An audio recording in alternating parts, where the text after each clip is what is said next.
মৃত্যু জিনিসটা খুবই ভয়ঙ্কর। এর থেকে বেশি ভয় হয়তো মানুষ আর কিছুতেই পায় না। বিভিন্ন মুভিতে মানুষকে মারতে বা মরতে দেখলেই আমাদের গা শিউরে ওঠে। পর্দার ভেতরের ঘটনাগুলো বাস্তবে ঘটলে কি হবে এটা ভেবেই আমরা ভয় পেয়ে যাই। কিন্তু বাস্তবেও এমন অনেক মানুষ আছেন যারা মানুষকে অত্যাচার করে তাদেরকে মেরে এক পৈশাচিক আনন্দ পায়। কারণে অকারণে মানুষকে খুন করাটা তাদের পেশা নয়, বরং নেশা। তাদের দুর্ধর্ষতার গল্প যে কোনো থ্রিলার মুভিকে হার মানাবে। আজকে এমনই কিছু মানুষরূপী নরপিশাচদের গল্প শেয়ার করব আপনাদের সাথে। আর এই গল্পগুলো তুলে ধরা হয়েছে সদ্য মুক্তিপ্রাপ্ত ওয়েব সিরিজ গণশত্রুতে, যার প্রত্যেকটা পর্বে থাকছে ভিন্ন ভিন্ন গল্প আর ভিন্ন ভিন্ন আতঙ্ক। তো চলুন আর কথা না বাড়িয়ে সরাসরি গল্পে চলে যাই। আজকের প্রথম গল্পটা সজল বাড়ইয়ের। গল্পের শুরুতেই আমরা সজয় বাড়ইকে দেখতে পাই, যাকে একটা রুমের চেয়ারের সঙ্গে বেঁধে রাখা হয়েছে। সজলের অবস্থা খুব খারাপ ছিল। কিছুক্ষণ পর পুলিশ সেখানে এসে সজলকে সেখান থেকে উদ্ধার করে। সজল এখানে বলে, আমি সজল বাড়ই, আর এই গল্পে আমি ভিকটিম। সজলের সাথে পুলিশরা সেই বাড়ি থেকে 3টা লাশও উদ্ধার করে। লাশগুলো ছিল সজলের বড় ভাই, বাবা আর মায়ের। লাশগুলোর হাত পা বাঁধা ছিল। কি হয়েছিল তাদের সাথে সেটা নিয়েই আজকের গল্প। তো এখন আমরা ওই ঘটনার 5 দিন পরের সিন দেখতে পাই। সজল তার বন্ধুর বাড়িতে বসেছিল। সজলের বন্ধু বলে, পুলিশরা তাদের সাধ্যমতো চেষ্টা করছে, তবে তুই এসব নিয়ে ভাবিস না, আমরা তো আছি। সজল মনে মনে বলে, ইংরেজিতে একটা কথা আছে, we can not choose our family, but thank god we can choose our friends. এই বন্ধুরা যে আমার জন্য কি করেছে আর কি করতে চলেছে, চলুন গোড়া থেকে শুরু করি। এরপর সজল তার জীবনের গল্প বলতে শুরু করে। সজল বলে, 8 বছর বয়সে শুনলাম হঠাৎ আমার বাবা মা একসঙ্গে থাকবে না। বাবা একদিন আমাকে নিয়ে চলে এলো। আমি কার কাছে থাকতে চাই সেই ব্যাপারে কেউ কিছু জিজ্ঞেসই করেনি। পরে আবার আমি জানতে পারলাম আমার বাবার আরেকটা বউ আছে, আমার একটা বড় ভাইও আছে। এই ছোট পরিবার আরো একটা ছোট মনের মানুষের, সেখানে আমি অস্তিত্বহীন। আমরা দেখি সজল একদিন বাজার করে নিয়ে আসে, কিন্তু বেসন আনতে ভুলে যাওয়ায় তার সৎমা তাকে চড় মারে। সজল তার এই থাপ্পড়টা 67 নাম্বার কাউন্ট করে। সজলের ওপর যতবারই হাত তোলা হয় সজল প্রত্যেকবার সেগুলো কাউন্ট করত আর নিজের মনে মনে রাগ জমিয়ে রাখত। সজল বলে, ছোটবেলা থেকেই এভাবে সহ্য করছি, 1000 ছুলেই খেলা শেষ। এখানে সজলের চেহারার এক্সপ্রেশনে স্পষ্ট বোঝা যাচ্ছিল যে সে সাইকো হয়ে উঠেছে। দীর্ঘদিনের জমিয়ে রাখা রাগ আর অত্যাচার তাকে সাইকো বানিয়ে দিয়েছিল। সজলের পরিবারে তার সঙ্গে ভালো আচরণ করা হতো না। পদে পদে ছোট ছোট ভুলের কারণে তার সৎ মা, ভাই, বাবা তার গায়ে হাত তুলত, কিন্তু সজল এতে কোনো রিয়াক্ট করতো না, শুধু সেসব কাউন্ট করত। ধীরে ধীরে সজলের মনে তার ফ্যামিলির জন্য ঘৃণা বাড়তে থাকে। এরপর একদিন তাদের মারের সংখ্যা 1000-এ গিয়ে পৌঁছায়। আর সেদিন সজল এমন একটা ঘটনা ঘটায় যেটা আপনাকেও অবাক করে দেবে। এরপর ফ্ল্যাশব্যাকে 5 দিন আগের সিন দেখানো হয়, যেখানে সজল ঘরে বসে টিভি দেখছিল। সজলের বড় ভাই কাজল তাকে চ্যানেল চেঞ্জ করতে বলে। তখনই তাদের বাবা সুবল বড়ই বাইরে থেকে এসে সজলের গায়ে হাত তুলে বলে, টাকাটা কোথায় সরিয়েছিস বল। সজল এই ব্যাপারে কিছুই জানতো না, তবে সকালের মধ্যেই সজলের বাবা তাকে টাকাটা জোগাড় করে ফেরত দিতে বলে। সজল সেটা শুনে একটু অবাক হয়ে যায়। আসলে কাজলই এখানে সজলকে ফাঁসিয়েছিল। সজল তখন রাগী চোখে কাজলের দিকে তাকায় আর মনে মনে বলে, 984, আর পারছি না।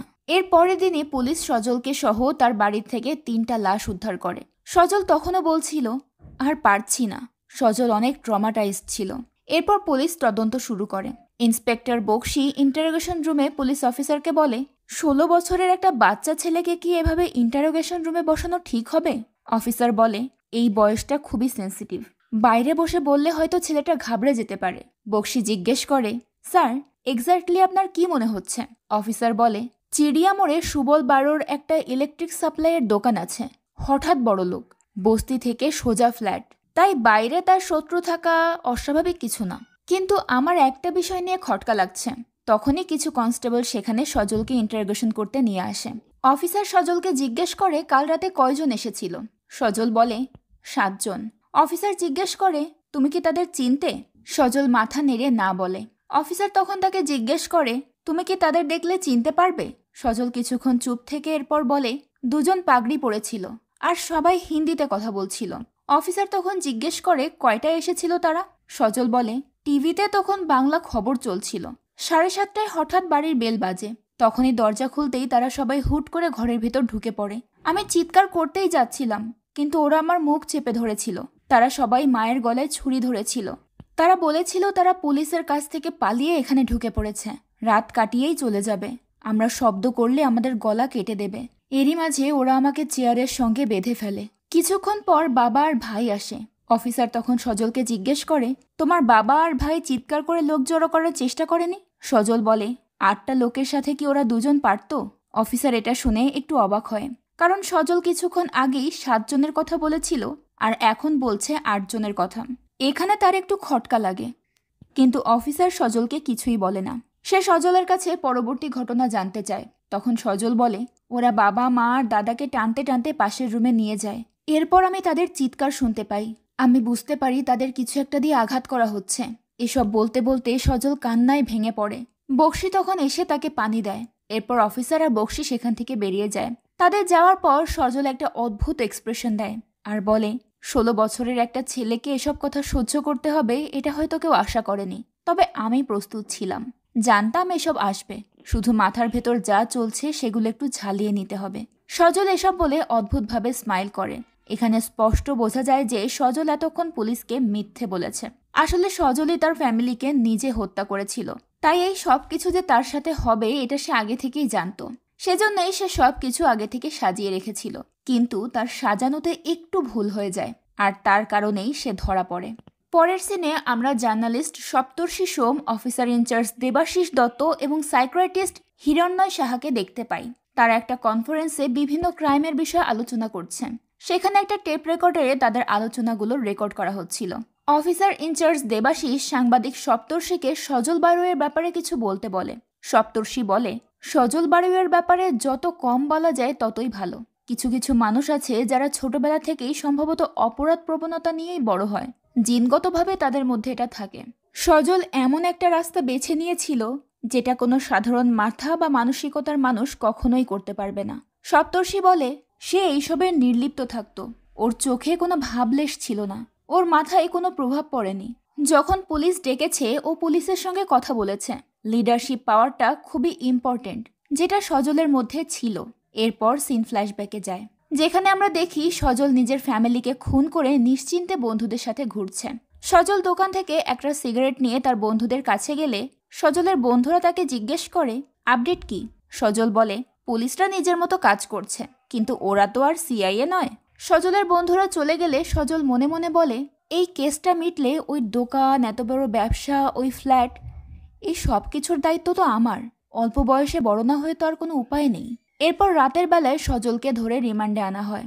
এইবার বক্সি তার হাতে হাতকড়া লাগিয়ে তাকে চেয়ারের সঙ্গে আটকে দেয়।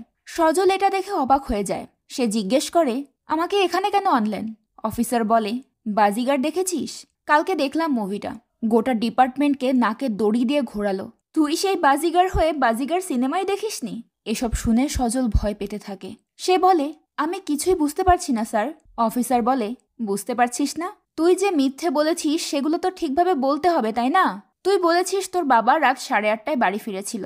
তাই যদি হয় তাহলে রাত 9:30টার পরে তোর বাবা দোকান বন্ধ করলো কিভাবে? এরপর বলেছিলি তোকে ওরা মেরেছিল।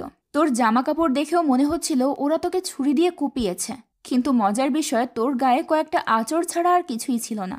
এরপর আমরা জানলাম তোর হাত দুটো চেয়ারের পেছনে বাঁধা ছিল। তাহলে তো তোর হাতে রক্ত লেগে থাকার কথা নয়, কিন্তু তোর হাতে রক্তের দাগ এলো কোথা থেকে? আমরা কিন্তু জানি ওটা কার রক্ত ছিল। সজল অবাক চোখে অফিসারের দিকে তাকিয়ে থাকে। অফিসার তখন ধমক দিয়ে তাকে বলে, সত্যি ঘটনাগুলো বলে ফেল। সজল আবারও মিথ্যে বলতে থাকে। সে বলে, আমার হাতের দড়িটা লুজ হয়ে গিয়েছিল, সেটা দেখেই ওই ছেলেগুলো আমার কাছে এসেছিল, হয়তো তখনই আমার হাতে রক্ত লেগে গেছে। তখন অফিসার বলে, ছেলেগুলো? লোকগুলো এখন ছেলে হয়ে গেল? সে জিজ্ঞেস করে, কয়জন ছিল? সজল বলে, 7 জন। অফিসারের তখন মনে পড়ে গতকাল সজল 8 জনের কথা বলেছিল। সে বলে, তাহলে সেদিন তুই কেন 8 জন লোকের কথা বললি? সজল বলে, ওটা হয়তো আমি ভুল করে বলে ফেলেছি। অফিসার বলে, না না, এত ভুল করলে তো হবে না। ছেলেগুলো ভুল করে লোক হয়ে গেছে, 7 জন ভুল করে 8 জন হয়ে গেছে, এত ভুল করলে হয় নাকি? আমরা কিন্তু সত্যিটা জানি, ওই ছেলেগুলো ধরা পড়েছে। এটা শুনে সজল ভয় পেয়ে যায়। অফিসার বলে, খুনি ধরা পড়েছে, তোর তো খুশি হওয়া উচিত, কিন্তু তোর মুখে খুশি দেখা যাচ্ছে না কেন? তখন বক্সি রেগে বলে ওঠে, এভাবে হবে না স্যার।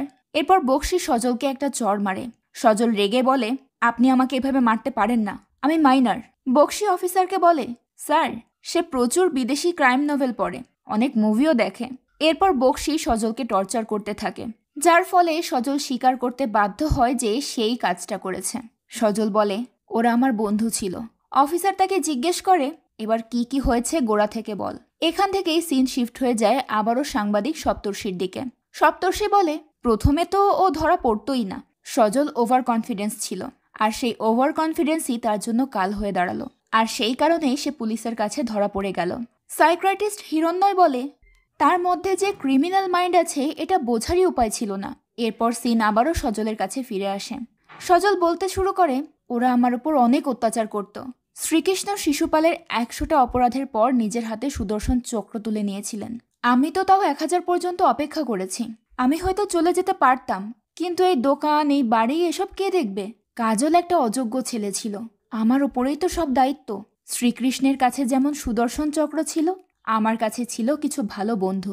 আমি জানতাম 2-5 জনকে দিয়ে কাজ হবে না, তাই আরও কয়েকজনকে জোগাড় করেছিলাম। এই গোটা প্ল্যানের মাস্টার মাইন্ড আসলে আমি। এরপর ফ্ল্যাশব্যাকে সেই রাতের দৃশ্য দেখানো হয়, যেই রাতে সজল তার পুরো ফ্যামিলিকে খুন করেছিল। এখানে আমরা দেখি সজল নিজেই তার বাড়ির দরজা খুলেছিল। এরপর সজল নিজেই তার মাকে মারার আদেশ দিয়েছিল। বাড়িতে সজলের বাবা আর ভাই এলে তাদেরকেও সজলই দরজা খুলে দিয়েছিল।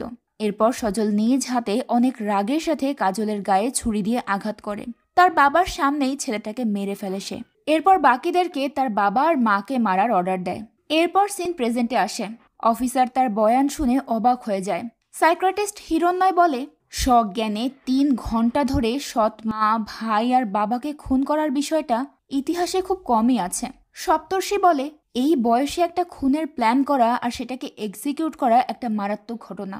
দেবাশিস বলে, অত্যন্ত সূক্ষ্ম বুদ্ধির লোক এই প্লটটা সাজাতে পারে। তখন সপ্তর্ষি বলে, সেই সময় ওয়ার্ল্ড দিস উইকে একটা প্রোগ্রাম হতো, সেখানে একটা অপরাধের ঘটনা দেখানো হতো। সেই প্রোগ্রাম থেকে আইডিয়া নিয়েই সজল এই সব কিছু করেছে। মাঝে মাঝে আবার নিজের মতো করে কিছুটা ইম্প্রোভাইজও করেছে। হিরণ্ময় বলে, ক্রিমিনাল বিহেভিয়ার মানুষের জন্মগত হয়, জন্মের পরের পরিবেশ থেকে মানুষের ক্রিমিনাল বিহেভিয়ারের জন্ম হয়। সজলও এই বিষয়গুলো স্বীকার করে নিয়েছিল যে সে ওই প্রোগ্রাম থেকে এই সব আইডিয়া পেয়েছে। কাউকে খুন করার পর কিভাবে তেলের মাধ্যমে তার ফিঙ্গারপ্রিন্টস, রক্তের নিশান মুছে ফেলা যায় সেগুলো শিখেছিল। সেই সাথে শিখেছিল কিভাবে এভিডেন্সগুলো নষ্ট করতে হয়। সেগুলো কাজে লাগিয়েই সেই পুরো বিষয়টা এক্সিকিউট করেছে। কিন্তু সে যতই ক্রাইম করে থাকুক না কেন, ভিকটিম কিন্তু সে নিজেই ছিল। কারণ 1-2 বার নয়, তার ওপর 1000 বার আঘাত করা হয়েছিল। অফিসার সেটা শুনে অবাক হয়ে যায়। সে বক্সিকে রিপোর্ট লিখে চার্জশিট ফাইল করতে বলে, কিন্তু তাতেও সজলের কিছু এসে যায় না। সে উল্টো বলে, ধরা পড়ে গেলাম ঠিকই, কিন্তু এরা কি আমাকে আটকে রাখতে পারবে? আমি হলাম সজল বাড়ুই। সজলের চোখে মুখে কোনো ভয় ছিল না, না ছিল কোনো অনুতাপ। সে পুরোপুরি সাইকোতে পরিণত হয়েছিল। তাই সবকিছু বিবেচনা করে তাকে মৃত্যুদণ্ডে দণ্ডিত করা হয়। কিন্তু পরবর্তীতে আবার জুভেনাইল অ্যাক্টের কারণে সেটা পুনর্বিবেচনা করে তার আর তার বন্ধুদেরকে যাবজ্জীবন কারাদণ্ডে দণ্ডিত করা হয়। সে কোর্টে দাঁড়িয়ে বারবার বলেছিল, আমার কোনো মা নেই। কে আমার মা? আমি এই পৃথিবীকে ঘৃণা করি। জেল থেকে ছাড়া পাওয়ার পর সজল বেশ কিছুদিন পুলিশের ইনফর্মার হিসেবে কাজ করেছে। কিন্তু 2017 সালের দিকে এসে সে হঠাৎ করেই নিরুদ্দেশ হয়ে যায়। তারপর আর সজলের কোনো খোঁজ পাওয়া যায়নি। হয়তো আজও আপনার আমার মধ্যে কোথাও সজল লুকিয়ে আছে, তবে পুলিশের রেকর্ডে এখনও তার কোনো হদিশ নেই। এভাবেই তার গল্পটা শেষ হয়ে যায়। এর পরের গল্পটা কালনার সিরিয়াল কিলার চেইনম্যানকে নিয়ে। গল্পের শুরুতে 2018 সালের বর্ধমান কালনার সিন দেখানো হয়, যেখানে একটা বাড়িতে একটা লাল জামা পরা মহিলা ঘরে বসে টিভি দেখছিল। তখন হঠাৎ মহিলাটা তার ঘরে কিছু একটার আওয়াজ পায়। সে উঠে ঘর থেকে বের হয়, কিন্তু বাইরে সে কাউকেই দেখতে পায় না। তখন মহিলাটা তার ঘরে গেলে আলমারি খোলা দেখতে পায়। সে যখন একটা লোককে ছুটে বের হতে দেখে, সে লোকটাকে থামায়। ওই লোকটাই ছিল কামরুজ্জামান সরকার, ওরফে চেইনম্যান। মহিলাটা কামরুজ্জামানকে জিজ্ঞেস করে, কে আপনি? কামরুজ্জামান বলে, ইলেকট্রিক অফিস থেকে এসেছি, মিটার চেক করার জন্য। মহিলাটা তাকে জিজ্ঞেস করে, তপনবাবু পাঠিয়েছে নাকি? এটা শুনে কামরুজ্জামান কিছুক্ষণ চুপ হয়ে থাকে। তারপর মিথ্যে বলে দেয় যে হ্যাঁ, তপনবাবুই পাঠিয়েছে। মহিলাটা বলে, মিটারটা বাড়ির পেছনে, আর সেখানে অনেক নোংরা, ওইদিকে তো যাওয়াই হয় না। কামরুজ্জামান বলে, হ্যাঁ দেখলাম, এখন ঠিক আছে, কাজ সেরে নিয়েছি, কিন্তু মিটারের জায়গাটা একটু পরিষ্কার রাখবেন। এটা বলে কামরুজ্জামান চলে যাচ্ছিল।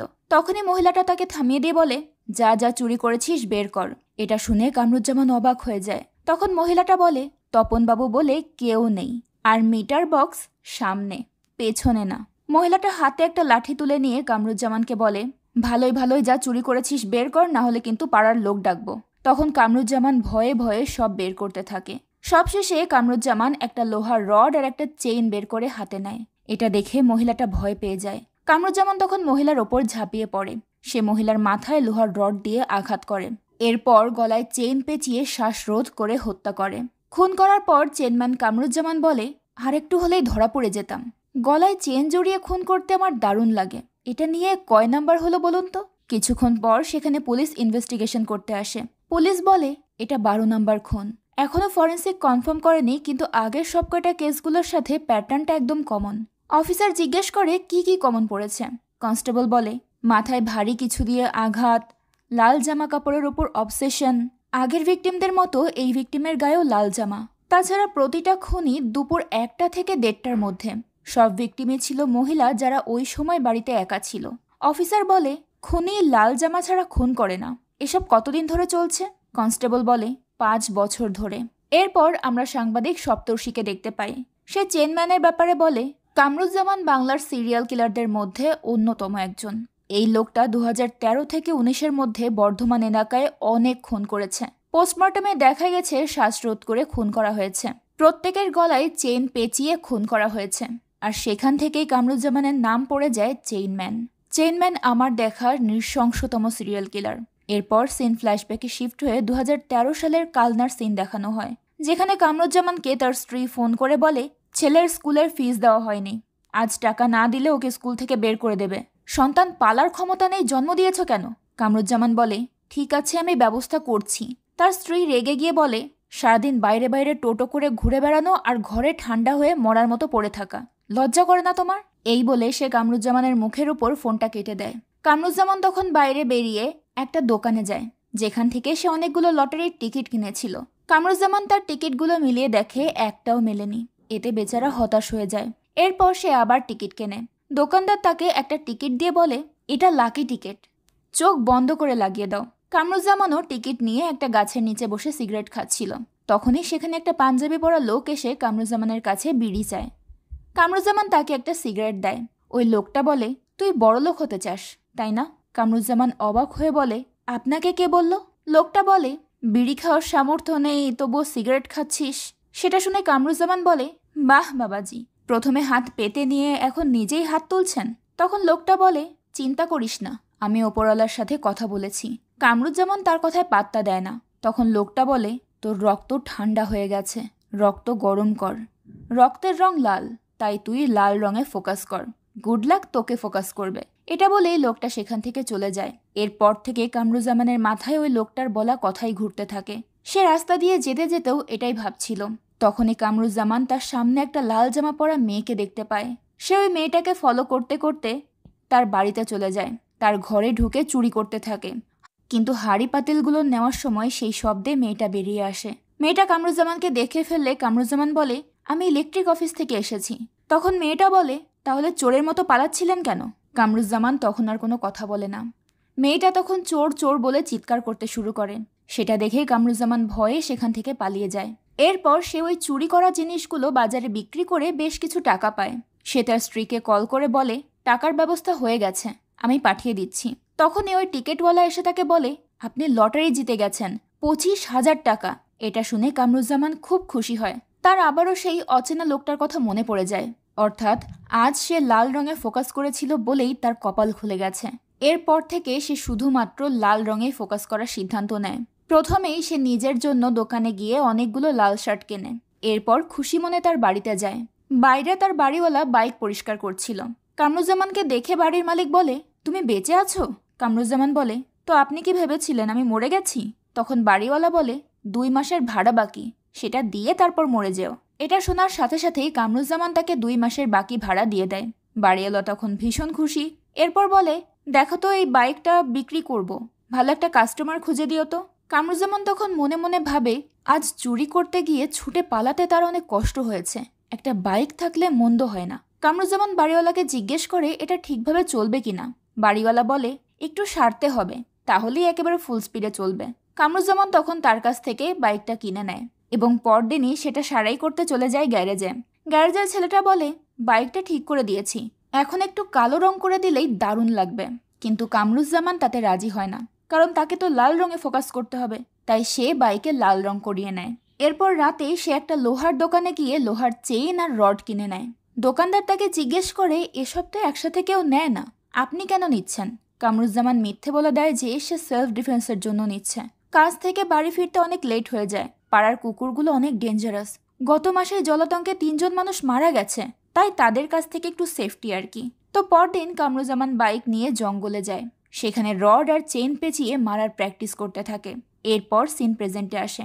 ইনচার্জ অফিসার দেবাশিস বলে চেইনম্যান দুপুর 12টা থেকে বিকেল 4টার মধ্যে ইলেকট্রিক মিটার চেক করার নামে বাড়িতে ঢুকে অসহায় একাকী মহিলাদেরকে খুন করত। আর শুধু খুনই নয়, মাঝে মধ্যে ধর্ষণও করত। সপ্তর্ষি বলে কোনো মোটিভ ছাড়াই কেউ কাউকে কেন খুন করবে? এখানে বোঝা যায় তারা সাইকোলজিক্যাল কোনো একটা জায়গা থেকে ট্রিগার হয়। লাল রং চেইনম্যানকে ট্রিগার করত। এরপর কালনার একটা গ্রামের সিন দেখানো হয়, যেখানে চেইনম্যান একটা মহিলার বাড়িতে এসে দরজায় শব্দ করে। মহিলাটা বাইরে চেক করে কাউকেই দেখতে পায় না, তাই সে আবারও ভেতরে চলে যায়। তখন চেইনম্যান আবার দরজায় আওয়াজ করলে মহিলাটা বাইরে বেরিয়ে আসে। এবারও সে বাইরে কোনো মানুষকে দেখতে পায় না ঠিকই, কিন্তু লাল একটা বাইক দেখে সে একটু চিন্তায় পড়ে যায়। সে ভাবতে থাকে এই বাইকটা কার হতে পারে। এরই মাঝে চেইনম্যান সুযোগ বুঝে তার বাড়ির ভেতর ঢুকে পড়ে। এরপর মহিলাটা আবারও ভেতরে যাওয়া মাত্রই কামরুজ্জামান তার উপর অ্যাটাক করতে শুরু করে। প্রচণ্ড টর্চার করে তাকে এবং একটা পর্যায়ে তাকে মেরে ফেলে। এরপর তাকে ওই অবস্থায় ফেলে রেখে চলেই যাচ্ছিল, কিন্তু তখনই হঠাৎ ওয়াইফের সাথে তার ঝগড়ার কথা মনে পড়ে যায়। সেই ফ্রাস্ট্রেশন থেকে সে ওই মৃত লাশটাকেই ধর্ষণ করে। এরপর আমরা সপ্তর্ষিকে দেখতে পাই। সে বলে এই একের পর এক যখন ঘটনাগুলো ঘটে তখন পুলিশ প্যাটার্ন মিল রেখে বুঝতে পারে এটা একজন কিলারেরই কাজ। এরপর 2015, 16 এবং 17 সালে বিভিন্ন জায়গায় কামরুজ্জামান একইভাবে অনেক মহিলাকে খুন করে। মেয়েদেরকে খুন করার টেন্ডেন্সি তো একটা সাইকোপ্যাথিক্যাল ব্যাপার আছেই, আর সেই সাথে ওই লাশগুলোকে ধর্ষণ করাটাও একটা মানসিক রোগ।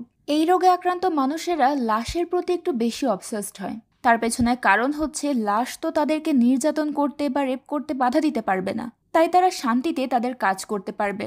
কামরুজ্জামানও এরকমই একটা রোগে আক্রান্ত। দেবাশিস বলে কামরুজ্জামানের মধ্যে অক্সিটোসিন বা সেরেটোনিন হরমোন নেই। সেরেটোনিন যে মানুষগুলোর মধ্যে কম থাকে তাদের মধ্যে অনুশোচনা, অনুকম্পা, ভালোবাসা, প্রেম এগুলোও কম থাকে। এই ধরনের মানুষগুলো তাদের ব্যক্তিগত জীবনে খুশি থাকে না, বিশেষ করে বৈবাহিক জীবনে, কারণ জীবন্ত মানুষের সঙ্গে শারীরিক সম্পর্ক করে তারা সেই ফিলিংসটা পায় না, যেটা কিনা তারা লাশের কাছ থেকে পেয়ে থাকে। এরপর আমরা দেখতে পাই পুলিশ বোর্ডে 2013 থেকে 2017 সাল পর্যন্ত খুন হওয়া সব মহিলাদের ছবি টানিয়ে রেখেছে।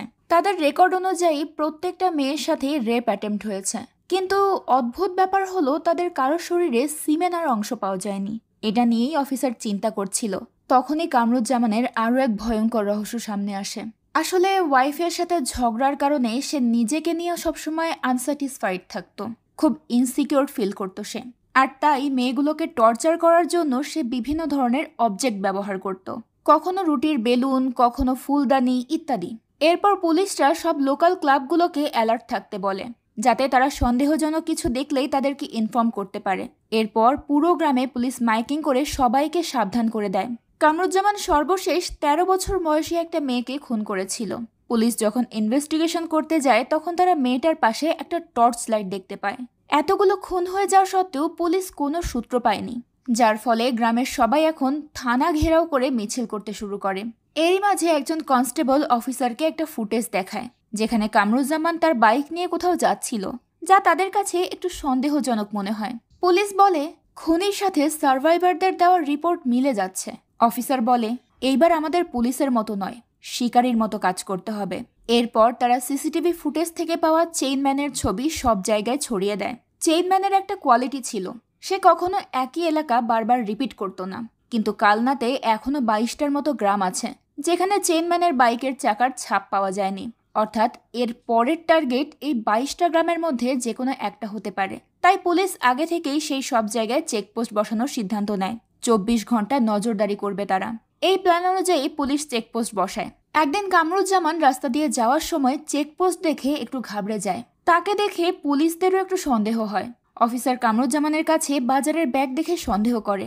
অফিসার কামরুজ্জামানের ব্যাগের ব্যাপারে জিজ্ঞেস করলে কামরুজ্জামান মিথ্যা বলে যে সে পাইপ পরিষ্কারের কাজ করে, সেটারই যন্ত্রপাতি আছে। পুলিশ তখন ব্যাগ চেক করে সেখানে চেন খুঁজে পায়। তারা বুঝতে পারে এটাই সেই চেইনম্যান।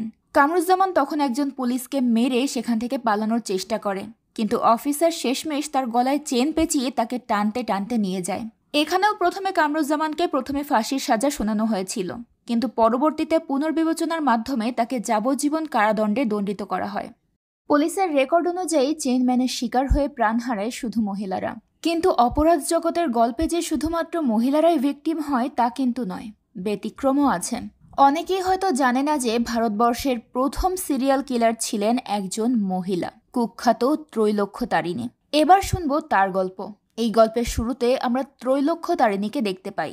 তাকে হাতে পায়ে বেড়ি পরিয়ে ফাঁসির মঞ্চে নিয়ে যাচ্ছিল পুলিশ, কিন্তু ত্রৈলোক্যতারিণীর চোখে কোনো মৃত্যুর ভয় ছিল না।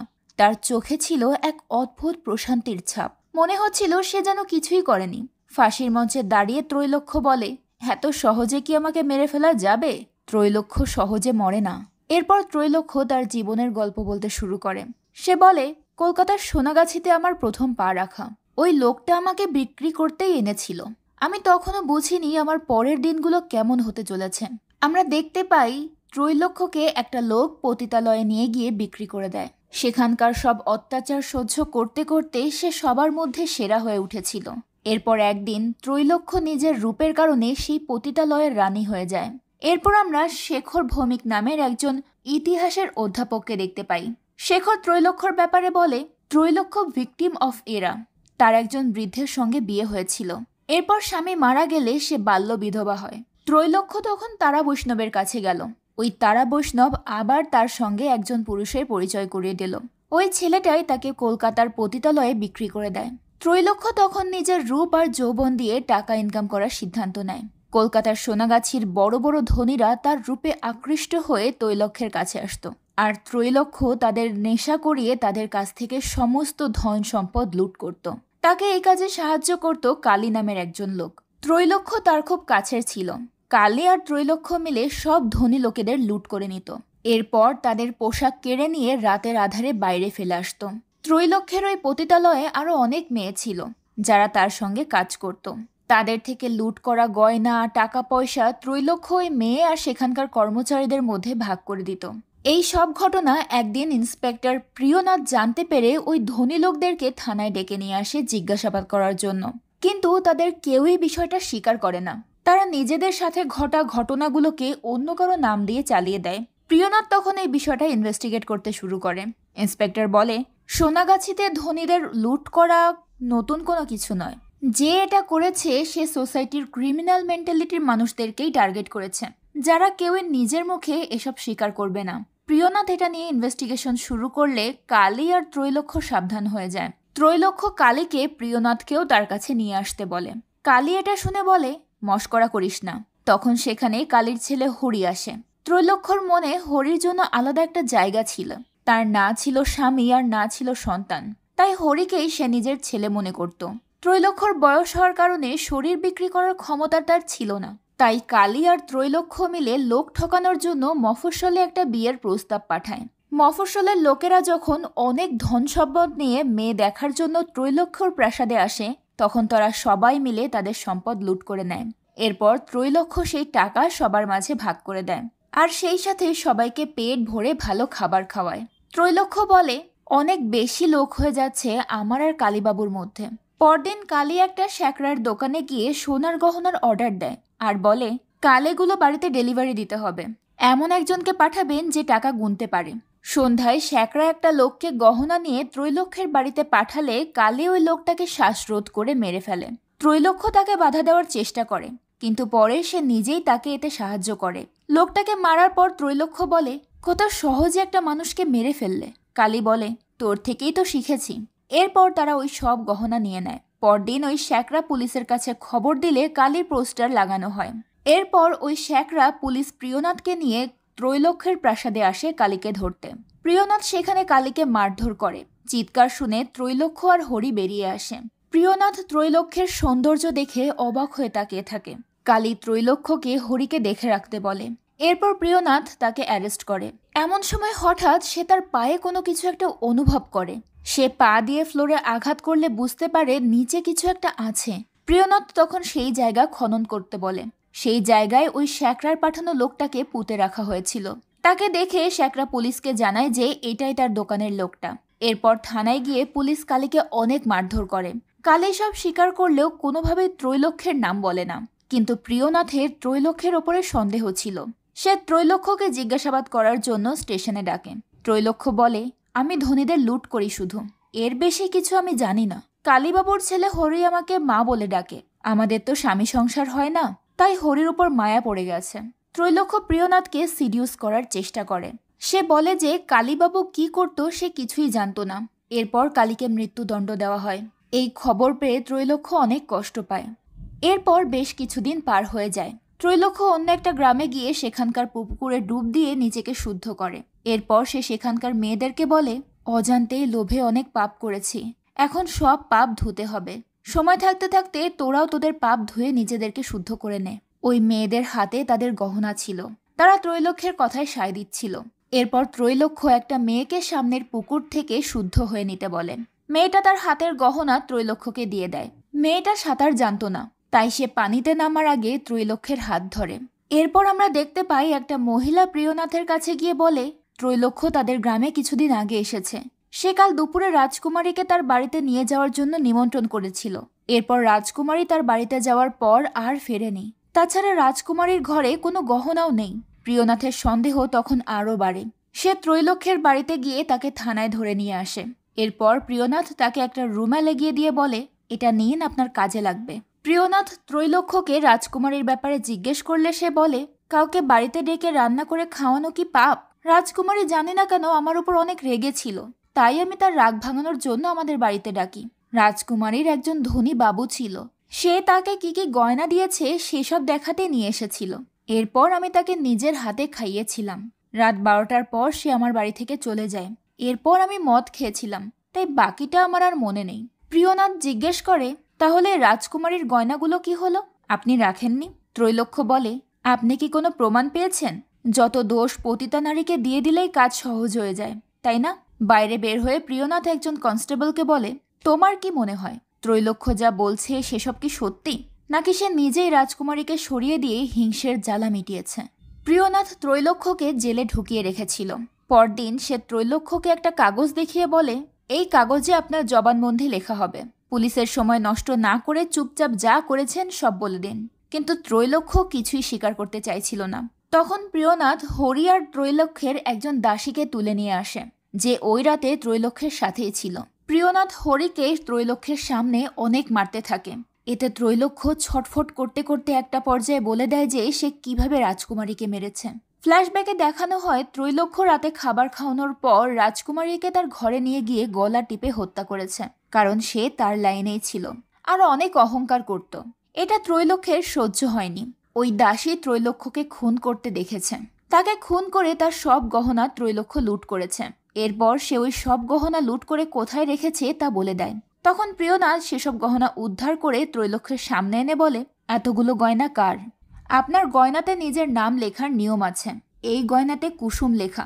সবকিছু সত্যি সত্যি বলুন। ত্রৈলোক্য বলে, গোরস্থানের সব পোতা আছে। এখানে ফ্ল্যাশব্যাকে দেখানো হয় সেদিন পাত্রপক্ষকে লুট করার পর ত্রৈলোক্য সবাইকে একসঙ্গে খাবার খাইয়েছিল আর বলেছিল, আমার আর কালীবাবুর মাঝে অনেক লোক বেড়ে গেছে। সেদিন ওই খাবারে ত্রৈলোক্য বিষ মিশিয়ে দিয়েছিল, যার ফলে সেদিন সবাই সেখানেই মারা যায়। আর তাদের সবাইকে ত্রৈলোক্য খ্রিস্টানদের কবরস্থানে নিয়ে গিয়ে কবর দিয়ে সব ধন সম্পদ নিজের কাছে রেখে দেয়। এরপর সিন প্রেজেন্টে আসে। পুলিশ তাদের সবার লাশ ওই গোরস্থান থেকে উদ্ধার করে। প্রিয়নাথ জিজ্ঞেস করে, ধনী বাবুদের লুট করে এত গয়না আনা তো সম্ভব নয়। এত গয়না কোথায় পেলেন? আর কুসুম কোথায় সেটা বলুন। ত্রৈলোক্য বলে, আপনি তো পেঁয়াজের খোসা ছাড়াতে ছাড়াতে আসল মানুষটার নাগাল পেতে চাইছেন। আমি না চাইলে সেটা কেমন করে হবে? বসুন, বলছি। এরপর ত্রৈলোক্য বলতে শুরু করে। সিন আবার ফ্ল্যাশব্যাকে যায়। সেখানে আমরা সেই মেয়েটাকে দেখতে পাই যে পুকুরে ডুব দেওয়ার সময় ত্রৈলোক্যর কাছে সব গহনা রেখেছিল। সে সাঁতার জানত না, তাই ত্রৈলোক্য তার হাত ধরতে বলেছিল। কিন্তু ত্রৈলোক্য তাকে পানির মধ্যে চেপে ধরে সেখানেই ডুবিয়ে মেরে ফেলে। এরপর তার গহনাগুলো নিয়ে যায়। সিন আবারও প্রেজেন্টে আসে। প্রিয়নাথ জিজ্ঞেস করে, কতজনকে এভাবে মেরেছেন? ত্রৈলোক্য বলে, পাপের কি কোনো হিসেব থাকে? এদিকে পুলিশরা ওই পুকুর থেকে অনেকগুলো কঙ্কাল উদ্ধার করে। ত্রৈলোক্য ওই সব মেয়েদেরকে পানিতে ডুবিয়ে তাদের গহনাগুলো লুট করেছিল। ভারতবর্ষের ইতিহাসে এরকম নজির এটাই প্রথম। এজন্যই ত্রৈলোক্যকে ভারতের সর্বপ্রথম সিরিয়াল কিলার বলা হতো। ত্রৈলোক্য প্রিয়নাথকে বলে, আপনি আমাকে কথা দিয়েছিলেন হরিকে দেখে রাখবেন, কথাটা যেন ভুল হয় না। তো কেমন লাগলো আমার মতো মেয়ের গল্প? আপনাদের ঘরের স্ত্রীদের থেকে একদম আলাদা, তাই না? এরপর প্রিয়নাথ সেখান থেকে চলে যায়। আর ত্রৈলোক্য বলে, ত্রৈলোক্যরা কখনোই মরে না। ত্রৈলোক্যকে মৃত্যুদণ্ড দেওয়া হয়েছিল। এরপর প্রিয়নাথ ত্রৈলোক্যকে নিয়ে একটা স্টেটমেন্ট দেয়। সেখানে সে লেখে, ত্রৈলোক্যকে নিয়ে লিখতে গেলে কি দিয়ে শুরু করব সেটা আমি জানি না। শুধু এতটুকু বলতে পারি, তার চোখ দুটো দেখলে মনে হবে যেন হরিণ শিশু, কিন্তু সেই নিষ্পাপ চোখের ফাঁদে একবার পা দিলে ব্যগ্র রূপ ধারণ করে কখন যে ঘাড় মটকে দেবে সেটা কেউ বুঝতেও পারবে না। তার এই স্টেটমেন্ট এবং আসামির মৃত্যুদণ্ডের মাধ্যমে ত্রৈলোক্যর মতো ভুবনমোহিনী সুন্দরী সিরিয়াল কিলারের জীবনের অবসান ঘটে। এরপর আমরা যে গল্পটা জানবো সেটা হলো সাট্টা অর্থাৎ জুয়ার কিং রাশিদ খানের। আজ থেকে প্রায় ৩২ বছর আগে কলকাতার বউবাজারে ঘটেছিল এক ভয়ঙ্কর ঘটনা। রাশিদ খান একটু একটু করে নিজ হাতে যে সাম্রাজ্য তৈরি করেছিল সেটা সামান্য একটা ম্যাচের কাঠির মাধ্যমে মুহূর্তের মধ্যেই ধ্বংস হয়ে যায়। এক ভয়ঙ্কর বম ব্লাস্টে শত শত মানুষ মারা যায় সেই দিন। পুলিশ ঘটনাস্থলে গিয়ে কারো কাটা হাত, কারো মাথার খুলি, কারো বা পেটের কাটা অংশ উদ্ধার করতে পারে। এর থেকে বেশি কিছু পাওয়া যায়নি। কি এমন হয়েছিল সেদিন সেটা জানার জন্য শুরু থেকে গল্পটা শুনে আসতে হবে। সেই সময় বউবাজারে রাশেদ খান একাই রাজত্ব করত। তার বিরুদ্ধে কেউ কথা বলতে গেলেই তার পরিণতি হতো মৃত্যু। ঘটনাটা ১৯৯৩ সালের। রাশেদের মাধ্যমে কলকাতায় জুয়ার বাজার তখন রমরমা। প্রতিদিন ধনী গরিব শত শত মানুষ এই খেলায় টাকা লাগায়। তবে খেলার রেজাল্ট কি আসবে সেটার কন্ট্রোল থাকে রাশিদের হাতে। সবকিছু ঠিকঠাকভাবে মেনটেন করার জন্য লোক রাখা ছিল তার। একজন খেলার জন্য টিকিট বুক করে, দুইজন ল্যান্ডলাইনের মাধ্যমে এজেন্টদেরকে ফলাফল জানায়, আর একজন হচ্ছে রানার। সে সমস্ত ফলাফল মহল্লায় মহল্লায় গিয়ে পেন্সিলারদের জানায়, আর পেন্সিলাররা সেখানে থাকা বোর্ডে ফলাফল লিখে দেয়। যেদিন যে সংখ্যা বের হয় সেদিন সেই সংখ্যা পাওয়া ব্যক্তিরা তাদের টিকিট দেখিয়ে কয়েক গুণ বেশি টাকা নিয়ে যায়। প্রতিদিন ১ থেকে ২ জনই এই খেলায় জিতত, আর বাকিরা হার মেনে নিত। আর সেই হার থেকে লাখ লাখ টাকা আয় করে নিত রাশিদ। কথায় বলে না, কাঁচা টাকার নেশা হলো সবচেয়ে বড় নেশা। সেই নেশাকেই পুঁজি বানিয়ে সাধারণ মানুষের নাকে দড়ি দিয়ে ঘোরাতো রাশিদ। এভাবেই সেই সময়কার ১ কোটিরও বেশি টাকা আয় করে নেয় সে। তার জন্ম হয়েছিল আগ্রাতে, কিন্তু ৬০-এর দশকের শেষ দিকে সে তার দিদির হাত ধরে কলকাতার এক বাড়িতে গিয়ে ওঠে। সেটা আসলে একটা পতিতাপল্লী ছিল। জায়গাটা দেখেই রাশিদের মনে হয়েছিল এটা একটা জাহান্নাম। হয়তো সে কোনোদিনও এখান থেকে বেরোতে পারবে না। তবে একদিন তার বোনের সাথে এমন কিছু ঘটে যেটা রাশিদের চিন্তাধারা একদম পাল্টে দেয়। এক কাস্টমার এসে রাশিদের বোনকে খুব জঘন্যভাবে অত্যাচার করে। বেচারির অবস্থা দেখে সেখানে থাকা সবাই ভয় পেয়ে যায়। কিন্তু কাস্টমার লোকটা বাইরে বেরিয়ে এক গাদা টাকা ছুঁড়ে মারতেই সবাই চুপ। সেটা দেখেই রাশিদ বুঝতে পারে এই শহরে কাউকে চুপ করাতে হলে অনেক টাকা আয় করতে হবে। সেখান থেকে শুরু হয় তার জুয়ার সফর। তবে রাস্তাটা একেবারে সহজ ছিল না।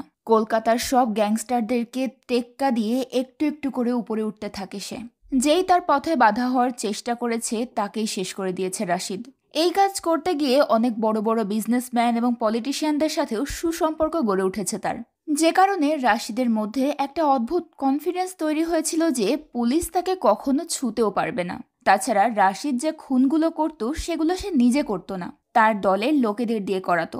তাই তার বিরুদ্ধে সরাসরি কোনো অভিযোগ বা মামলা দায়ের করা সম্ভব হয়নি। দেখতে দেখতে তার সাম্রাজ্য কলকাতা থেকে মুম্বাই আর মুম্বাই থেকে দুবাই ছড়িয়ে পড়ে। জুয়ার খেলা থেকে ধীরে ধীরে ড্রাগস এবং বারুদের ব্যবসার দিকে ঝুঁকে পড়ে সে। একদিন তার মুম্বাইয়ের পার্টনার তাকে জানায় যে তারা কলকাতায় বড়সড় একটা হামলা করতে চাচ্ছে। সেটা শুনে রাশিদ একটু চিন্তায় পড়ে যায়, কারণ কলকাতায় হামলা করলে তো তার বিজনেসও ক্ষতিগ্রস্ত হবে।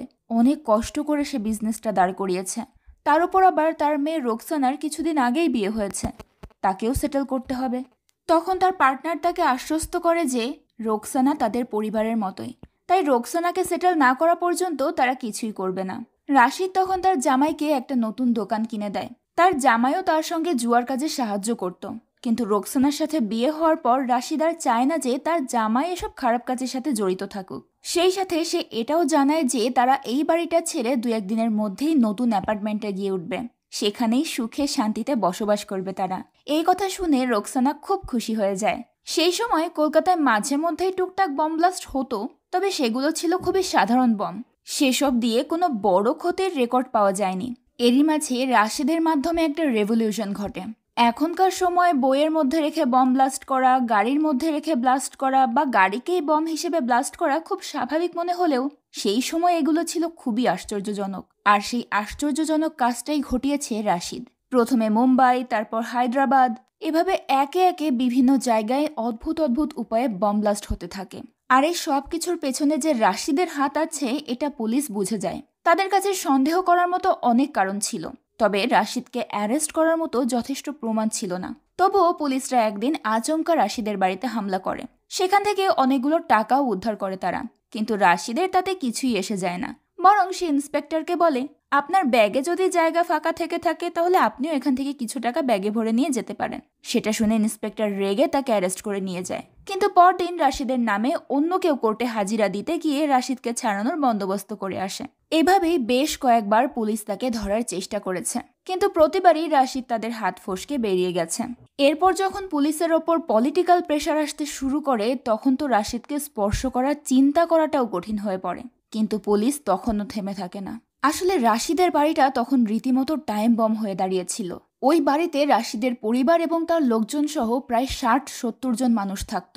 তাছাড়া ওই এলাকায় বাস করত কয়েকশো পরিবার। রাশিদের বাড়িতে যে পরিমাণ বারুদ মজুত করা ছিল, যদি ভুল ক্রমেও কোনো অঘটন ঘটে যায় তাহলে হাজার হাজার মানুষ মারা যাবে। এটাই ছিল পুলিশের চিন্তার সব থেকে বড় কারণ। তাই পুলিশরা দূর থেকে রাশিদের বাড়ির উপর নজর রাখতে থাকে, কিন্তু অনেক চেষ্টার পরেও তারা রেড করতে পারছিল না।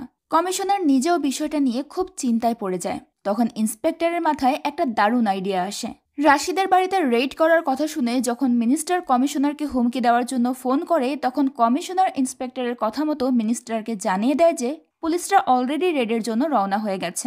তাদের ফোন করলেও পাওয়া যাচ্ছে না, তাই এখন আর তাদেরকে আটকানোর কোনো উপায় নেই। সেটা শুনে মিনিস্টার হতাশ হয়ে যায়। ততক্ষণে ইন্সপেক্টর রাশিদের বাড়ির উদ্দেশ্যে রওনা হয়ে যায়। তবে তারা পৌঁছানোর আগেই রাশিদ তাদের নতুন অ্যাপার্টমেন্টের কাজ দেখার জন্য বাড়ি থেকে বেরিয়ে গিয়েছিল। আর কিছুক্ষণের মধ্যেই ঘটে যায় সেই ভয়ঙ্কর ঘটনা। তার দলেরই একজন লোক সিগারেট খেয়ে ভুলবশত ম্যাচের কাঠিটা ছুঁড়ে ফেলে দেয়, আর সেটা গিয়ে পড়ে বারুদের ওপর। মুহূর্তের মধ্যেই ভয়ঙ্কর ব্লাস্টে পুরো মহল্লা কেঁপে ওঠে। সেখানে সাধারণ মানুষ ছাড়াও রাশিদের লোকজন, এমনকি তার জামাইও মারা যায়।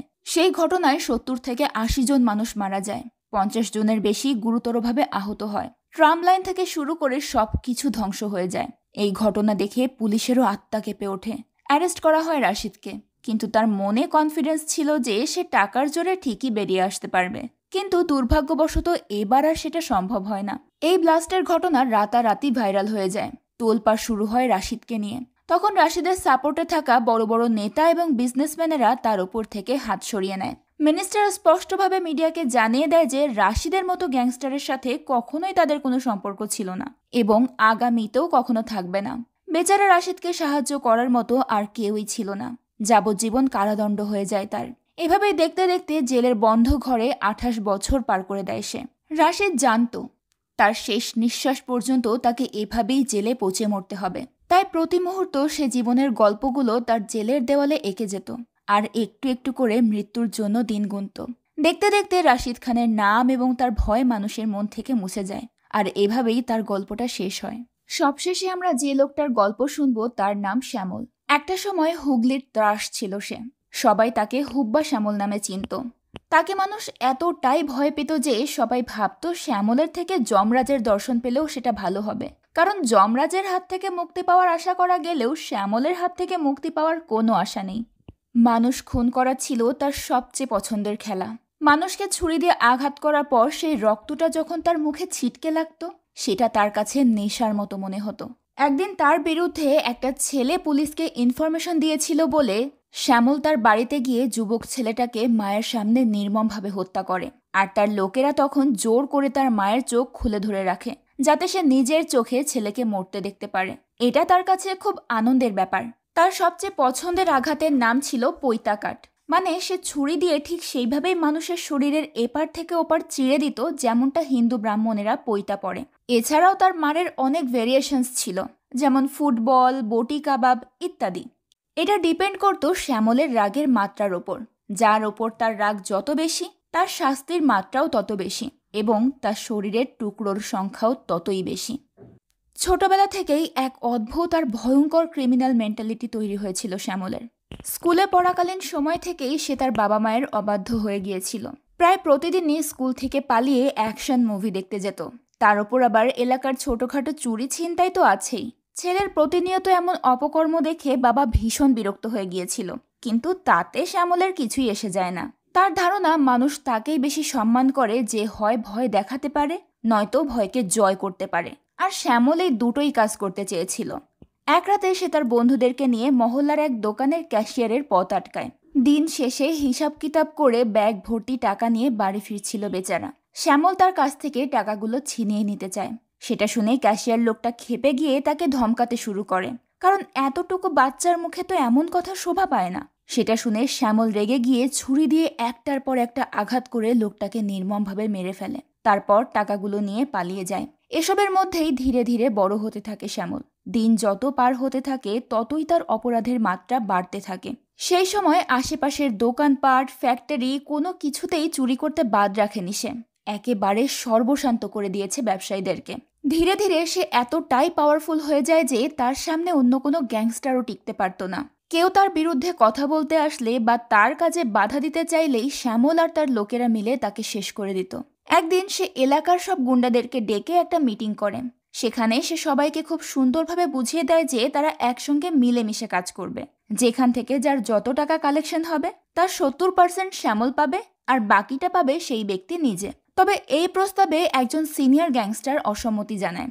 সে বলে, আমি তোমার থেকেও অনেক আগে এই লাইনে এসেছি, তাই আমার পার্সেন্টেজটা অন্তত বেশি হওয়া উচিত। ব্যাপারটা শ্যামলের কাছে ভালো লাগে না, তাই সে ওই লোকটাকে খুব যত্ন করে নিয়ে গিয়ে গাড়িতে বসায় আর তারপর গুলি করে তাকে মেরে ফেলে। তবে সে যে শুধুমাত্র নিজেই চুরি ডাকাতি করতো বা মানুষকে ভয় দেখাতো, ব্যাপারটা এমন নয়। অন্যের চুরি ডাকাতি করা জিনিসও কেনা বেচা করতো সে। এমনই এক ডাকাতের নাম ছিল দিলীপ। প্রায় 6 মাস ধরে পুলিশ তার কোনো খোঁজ পাচ্ছিল না।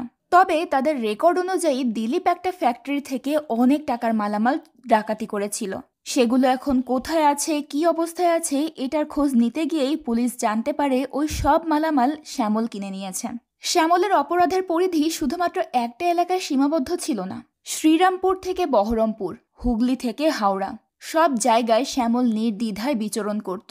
1995 থেকে 1997 সাল পর্যন্ত এক অদ্ভুত রক্তগঙ্গা প্রবাহিত হয় পশ্চিমবঙ্গের বুকে। আর কারণটা ছিল হুব্বা শ্যামল।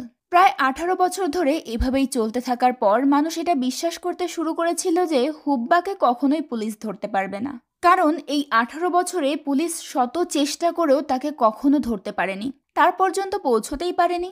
শ্যামল নিজেও বিষয়টা নিয়ে খুবই কনফিডেন্ট। পুলিশ অনেকবার তার ফোন ট্যাপ করে তার বিরুদ্ধে ইনফরমেশন জোগাড় করার চেষ্টা করেছে, তাকে হাতে নাতে ধরারও চেষ্টা করেছে, কিন্তু কোনো লাভ হয়নি।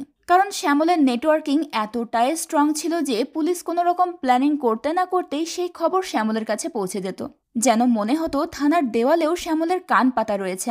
এই কারণেই পুলিশ প্রত্যেকবার তাকে ধরতে ব্যর্থ হয়েছে। কিন্তু একদিন এক পুলিশের ভয়ে শ্যামল শহর ছেড়ে পালায়। তার নাম ছিল সুকুমার। সে শ্যামলের স্ত্রী এবং সন্তানকে এনকাউন্টার করে, কারণ তারাও শ্যামলের সঙ্গে জড়িত ছিল। সেই ভয়ে বেচারা শ্যামল লেজ গুটিয়ে পালাতে বাধ্য হয়, কিন্তু তাতেও সে দমে যায় না। ওই যে বললাম, কাউকে খুন করাটা তার নেশা ছিল।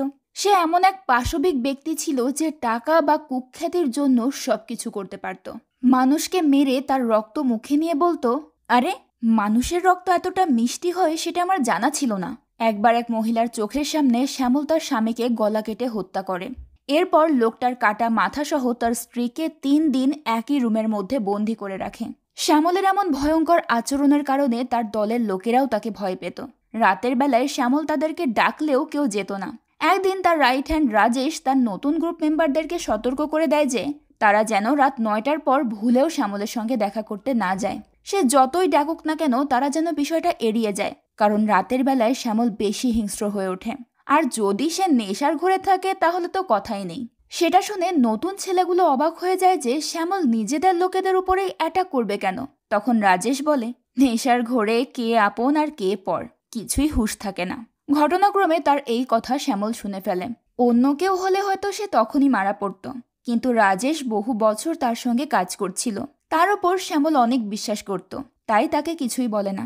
একটা সময় পুলিশ গোপন সূত্রে খবর পায় যে বিশ্বকর্মা পুজোর দিন শ্যামল দলবল নিয়ে এলাকায় ফিরবে।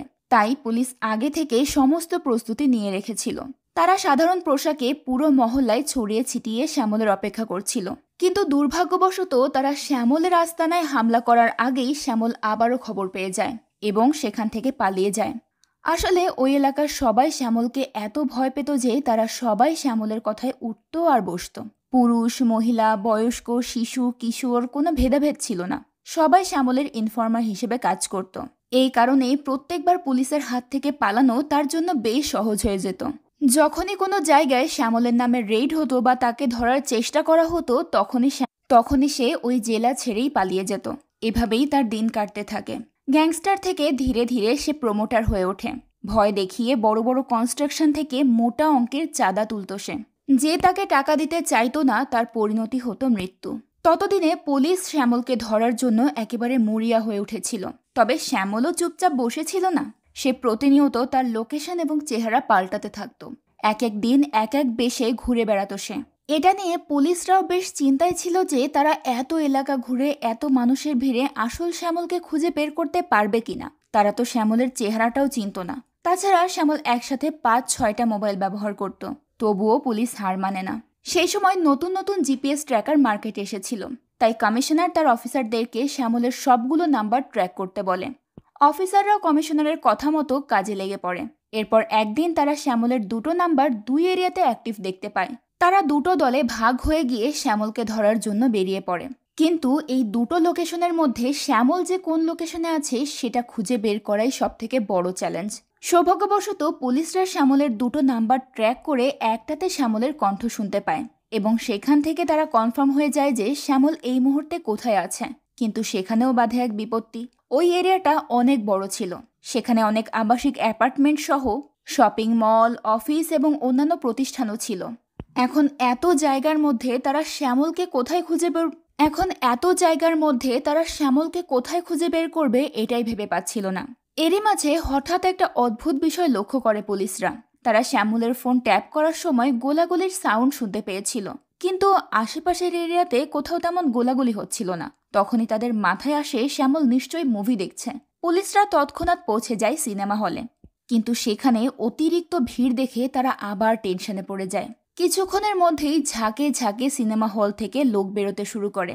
তাদের মধ্যে শ্যামলকে খুঁজে বের করার জন্য একটা ইনোভেটিভ আইডিয়া কাজে লাগায় পুলিশরা। তাদের মধ্যে একজন শ্যামলের নাম ধরে ডাকতেই সে রেসপন্স করে, আর সাথে সাথেই তাকে পাকড়াও করা হয়। কিন্তু দুঃখের বিষয়, কিছুদিন জেল খাটার পরেই আবার সে বেরিয়ে আসে। তবে ততদিনে তার দলের লোকেরাই তার বিরুদ্ধে চলে গিয়েছিল। শ্যামলও বিষয়টা আন্দাজ করতে পারে, কিন্তু ততদিনে অনেক দেরি হয়ে যায়। রাজেশ এবং তার দলবল মিলে নিজেরাই পুরো এরিয়াটা তাদের দখলে নিয়ে নেয়। এখন আর তাদের শ্যামলের কোনো প্রয়োজন নেই, তাই তারা সবাই মিলে শ্যামলকে মেরে ফেলে। আর এভাবেই বাংলার আরও এক ভয়ঙ্কর সিরিয়াল কিলারের জীবনের অবসান ঘটে। আর সেই সাথে এই সিরিজটাও শেষ হয়। কাল্পনিক গল্পে সাইকো কিলারদের ব্যাপারে আমরা অনেক শুনেছি, কিন্তু বাস্তব জীবনেও যে মানুষরূপী নরপশুদের অস্তিত্ব আছে সেটা আমরা মাঝে মাঝে ভুলে যাই।